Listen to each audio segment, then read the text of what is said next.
दोस्तों की हाल चाल है जनाब। तुसीं वेखदे पे हो अपना देश पंजाब टीवी ते मैं तुहाडा मेज़बान मोहम्मद नदीम खरल। है जी असीं कल एक वीडियो पाई सी चौधरी ताज गुज्जर साहब दी ते जनाब यह मझ जा रही है लाहौर। अल्लाह के फजल नाल कोई मुबशर ने उन्होंने खरीदी है जनाब। तो ये जनाब लाहौर जा रही है। अल्लाह ते अल्लाह के रसूल के हवाले असीं करन लगे हैं। तो माशाअल्लाह खैरी सलामती धारा शारा मार के तसल्लियां करा के असीं भेज दित्तियां ने जनाब। ये सारा कुछ तुसीं वेखदे पे हो अल्लाह के खास फजल दे नाल जनाब।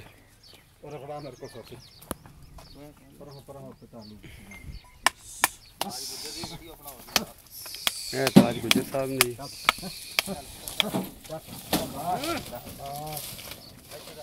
यहाँ ताज गुज्जर साहब ने जी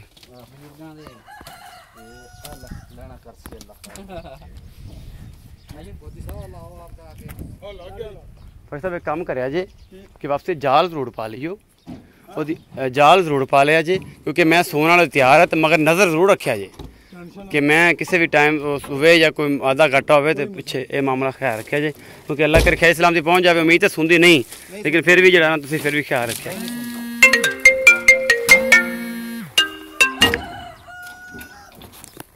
अल्लाह तआला दे रसूल हवाले करन लगे जी। पाकिस्तान जिंदाबाद, पाक आर्मी जिंदाबाद।